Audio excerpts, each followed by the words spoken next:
లాలా అందమైన బావా ఆవు పాల కాఫీ ప్రేమ కలిపి తెచ్చా లాలా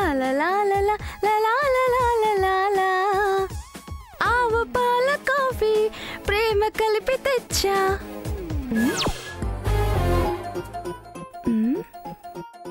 బావేడి ఇంత పొద్దున్న ఎక్కడికి వెళ్ళాడు? అమ్మో కొంప మునిగింది. ఇది కరెక్ట్ గా తులసి పాల ప్యాకెట్లకు వెళ్లే సమయం. టైం చూసి కలవడానికి వెళ్ళాడా? నా కొంప ముంచే ప్రయత్నాలు మళ్ళీ మొదలు పెట్టాడేమో.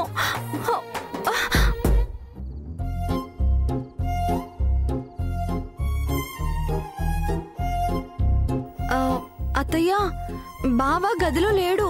తెలుసు. తెలుసా? ఇదేంటి కూల్గా అలా చెప్తుంది?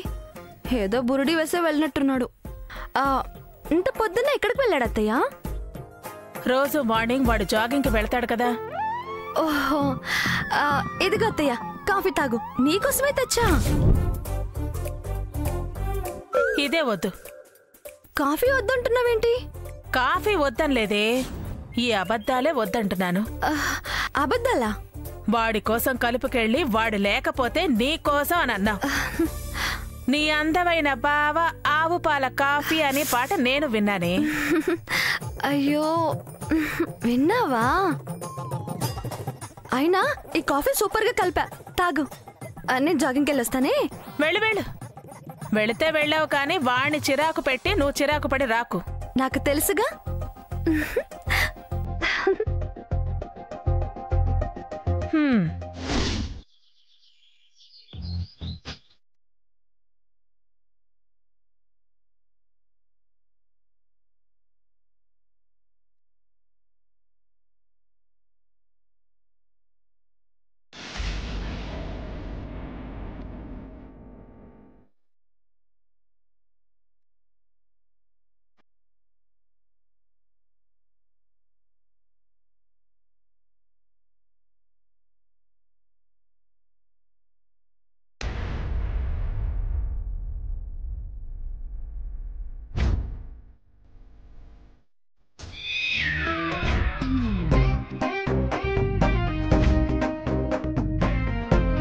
ఇదేంటి, ఇది నన్ను ఫాలో అవుతుంది?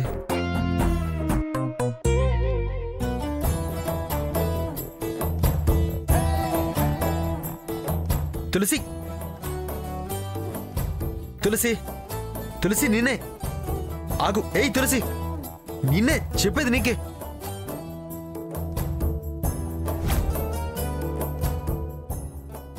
ఏంట్రా తెల్లారిందో లేదో బావ మరదళ్ళు నా వెనుక పడ్డారు?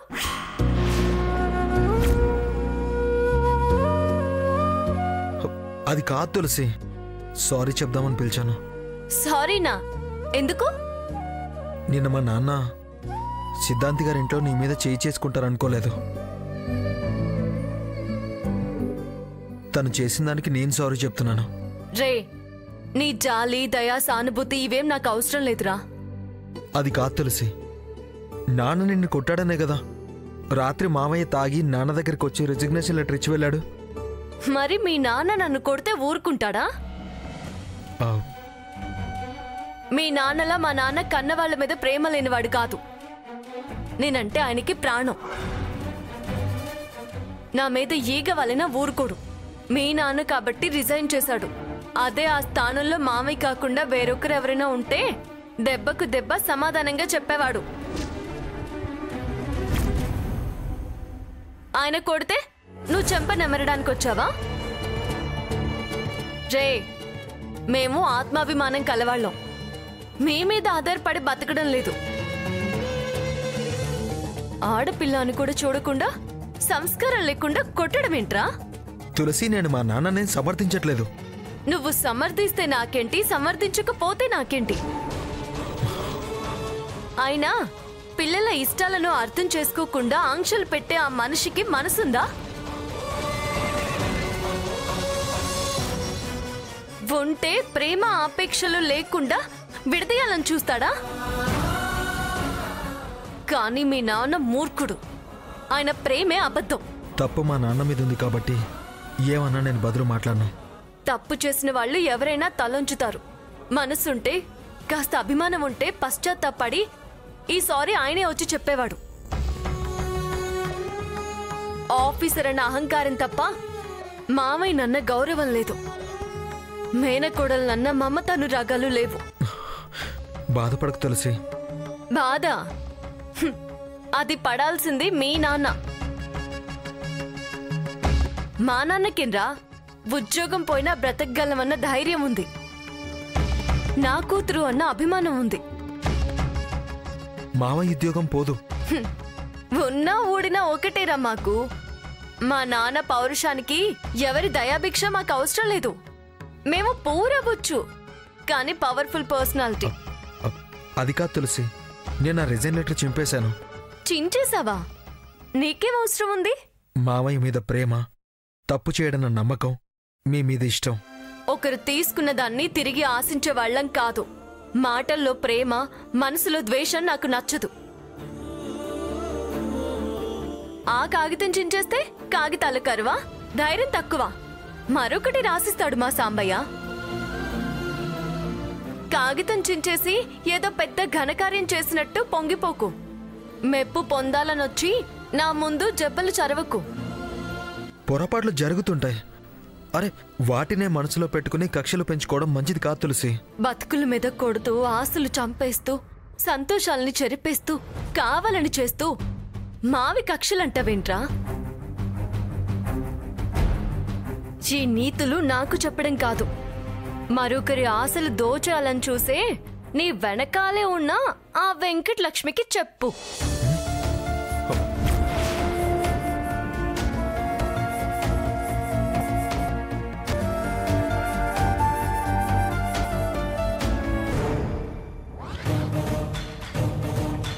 హేయ్, ఇట్రా. హేయ్, ఎందుకు నన్ను చాటుగా ఫాలో అవుతున్నావు? దొంగ మొహందానా. నేనేం ఫాలో అవ్వట్లేదు. నేను జాగింగ్కి వచ్చాను. నేను కనబడితే మీరు ఇలా అంటారని ఇదిగో ఇలా వెనకే ఆగాను. ఆగటం ఎందుకే? ఇంకో దారి లేదా? నీకు రోడ్డు సరిపోదా? చూడు లక్ష్మి, నేను నిన్ను పెళ్లి చేసుకుంటా అన్నా అంతే. తులసిని చేసుకున్నంత మాత్రాన అది నా మరదలు కాకుండా పోదు. మాది రక్త సంబంధం. ఈ జన్మంతా నాతో ఉండే బంధం. ఈ ఫాలోయింగ్లు, ఈ చాడీలు చెప్పడం, ఈ ప్రోగ్రాంలన్నీ పెట్టుకోకు. నా జాగ్రత్త నాది బావా. ఎక్కడ నీ మనసు మారి మాట తప్పుతావో అని. వాళ్ళు రాలుతాయి. నేనేం క్యారెక్టర్ లేనోని కాదు. తులసి నెలాగా ఆశపడేది కాదు. నిప్పు టచ్ చేసావంటే కాలిపోతావు. జాగ్రత్త.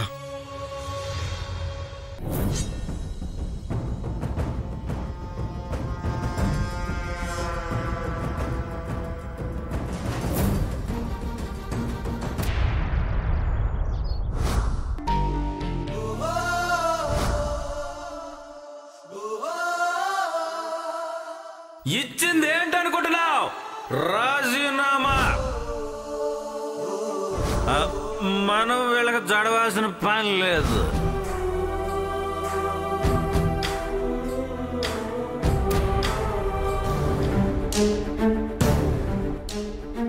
అమ్మాయి చెప్పింది గుర్తుందిగా ప్రియా? గుర్తుంది. మెత్తబడకు. అలాగే. ప్రియా,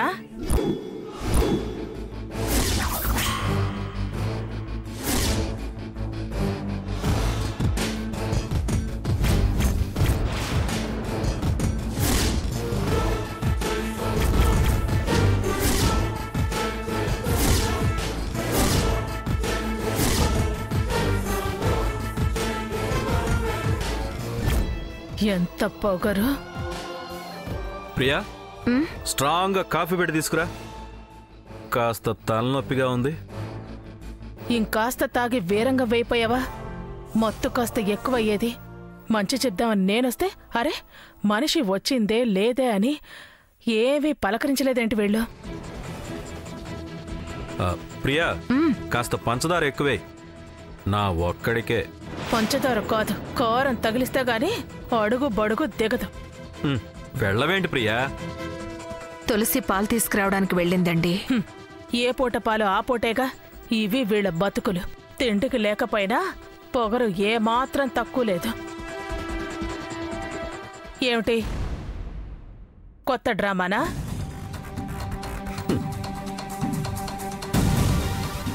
మనిషి వస్తే పట్టించుకోకుండా పెద్ద లెవెల్ పోతున్నారేంటి ఇద్దరు?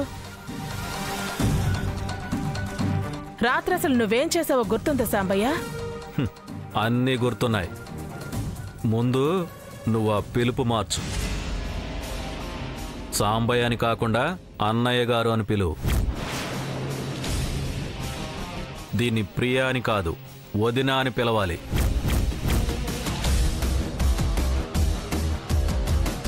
ఇది నీ ఆడపడుచు.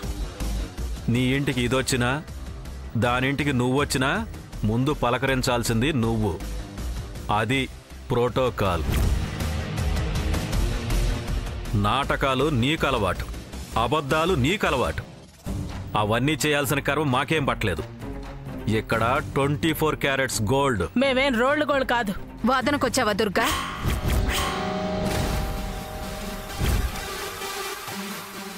నన్ను పేరు పెట్టి పిలుస్తుందా? ఏంటి వదిన అనలేదని ఫీల్ అవుతున్నావా? ఆ గౌరవ మర్యాదలు రాత్రి నుంచే మారిపోయాయి. మీరు పిలిస్తే ఎంత, పిలవకపోతే ఎంత? విలువ మర్యాదలిచ్చే సంస్కారం అసలు మీకుందా? నిన్నటిదాకా తమరు చేసిందేంటో. ఆడపడుచు భర్తని సాంబయ్య అని పిలవడం సంస్కారమా? బావ అని మీ ఆయన మరవడం సంస్కారమా? ప్రియా, అదే వద్దు.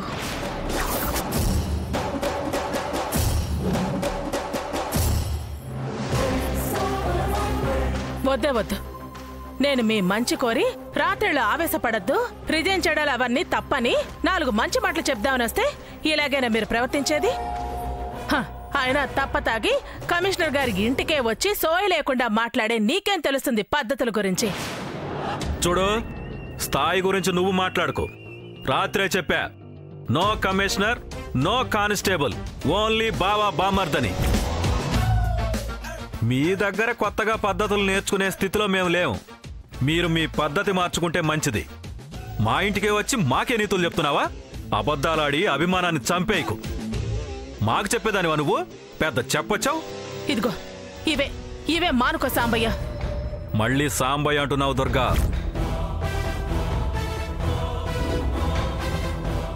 నేను ఇలాగే అంటాను. నువ్వు కానిస్టేబుల్ కాకపోయినా నేను కమిషనర్ గారి భార్యని. రాత్రి తాగి వాగావని సరిపెట్టుకున్నాను. ఇంకోసారి ఇలా ప్రవర్తించినా, ఇలా వాగినా నా పవర్ ఏంటో చూపించాల్సి ఉంటుంది. ఇదిగో, పోలీస్ పవర్ కన్నా పబ్లిక్ పవరే గొప్పది. ముందు అది గుర్తుపెట్టుకో. మీ మంచి కోరి వచ్చిందాన్ని అవమానిస్తున్నారు, అంతకంతా అనుభవిస్తారు. ఏం ప్రియా, కనీసం వదిన అని పిలవటం మానేసి పేరు పెట్టి పిలిచేంత పెద్దదానివైపోయావా? చూస్తాను. మంచి వాళ్ళ కోపం తెప్పిస్తే ఇలాగే ఉంటుంది. మీరు చేసిన అవమానాలే మమ్మల్ని ఇలా మాట్లాడిస్తున్నాయి. స్థాయి మరిచి వెంపర్లాడితే అవమానాలు కాక సన్మానాలుంటాయా? ఇదిగో, ఇదే గనక మళ్ళీ రిపీట్ అయితే జైల్లో ఉండాల్సి వస్తుంది. గుర్తుపెట్టుకో. ఎన్నాళ్ళు బతికింది జైలు జీవితమే, అంతకన్నా ఎక్కువేముండదు. భయపడే ప్రసక్తే లేదు. ఎలా వెళ్ళవమ్మా?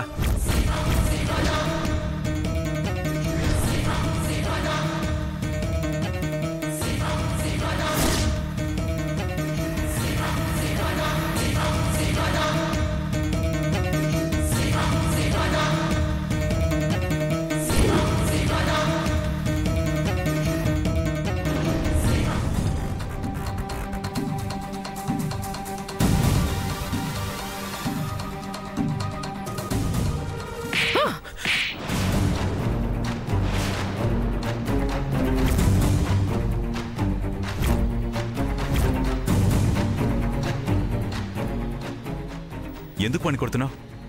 వాడేం చేశాడని కొడుతున్నావు? అయినా ఎదిగిన పిల్లాన్ని ఇలా ప్రతి చిన్న విషయాన్ని కొట్టచ్చా? కొట్టచ్చా అంటారేంటండి? కొట్టచ్చా? వీడు చేసిన మొదటి పనికే కదా నాకు విలువ లేకుండా పోయింది. వీడు మూలంగానే కదా నా పరువంతా పోయింది. వీడికి ఊహ రాకముందే తప్ప ఆ తర్వాత నుంచి నాకన్నీ అవమానాలే. వీడితో పాటు అవమానాల స్థాయి కూడా పెరుగుతూ వస్తోంది.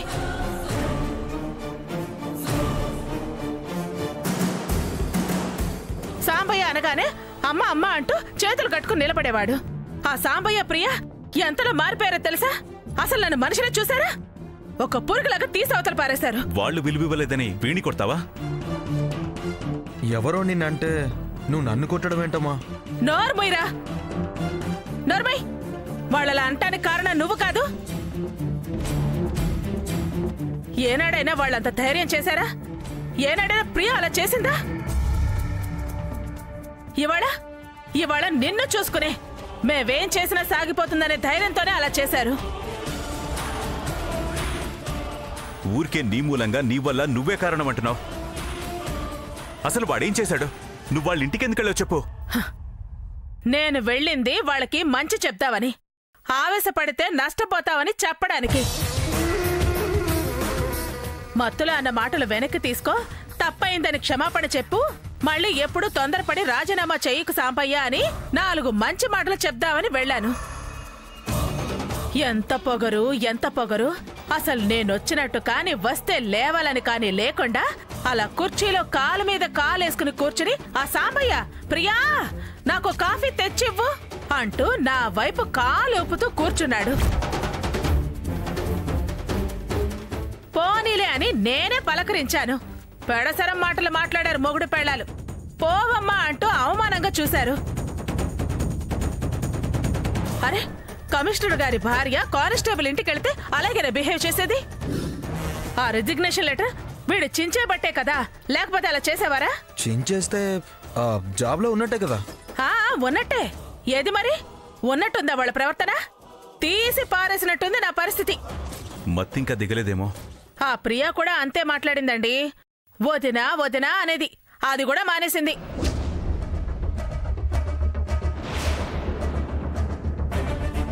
గతంలో ఏదైనా చెబితే సరే వదినా, ఏదో పొరపాటు జరిగింది వదిలే వదినా అంటూ వేడుకోలుగా మాట్లాడేది. కానీ ఇప్పుడు కూతురు కన్నా ముట్టె పొగరుతో మాట్లాడుతోంది. ఏ అహంకారం ప్రదర్శించింది? ఏం చూసుకుని ఇవన్నీ? వీడి బలహీనతే వాళ్ళకి బలం. వీడున్నాడనే కదా వాళ్ళకి ధైర్యం. నేను జరిగింది నాన్న తులసిని కొట్టినందుకు ఆవేశంలో అలా బిహేవ్ చేసి ఉంటారులే. వదిలేయమ్మా, ఇంక నువ్వు వాళ్ళ ఇంటికి అది వెళ్ళొద్దు. ఆహాహాహా, నువ్వేమో తులసితో కలిసి రిజైన్ లెటర్ చించేసా అనైతే మాట్లాడతావా? అత్తయ్య అయ్యో పాపం అని వెళ్ళి మంచి చెప్పడం తప్ప? ఎరా, తాగి రావడం, కడుపులో ఉందల్లా కక్కుకోవడం, అలా రిజైన్ లెటర్ ఇవ్వడం, నువ్వు లాక్కుని చించేయడం ఏంటి? ఇదంతా మీరు కలిసి ఆడిన డ్రామానా? నాన్న, నాకేం తెలీదు. నేనే డ్రామాలు ఆడలేదు. నోరు మొయ్యరా. బయటపడిపోయాక ఇంకా బుకాయించాలని చూస్తావే? ఇదేదో వాగింది, నువ్వేమో దాని మాటలు పట్టుకుని నన్ను తప్పు పడతావేంటమ్మా? అసలు తప్పుడు పనులు చేసేది నువ్వు, మళ్ళీ తప్పు పట్టద్దంటావేంట్రా? ఏంటి ధైర్యం అబ్బా అనుకున్నాను. తీరిపోయింది, మొత్తం తీరిపోయింది. డౌట్ క్లారిఫై అయిపోయింది.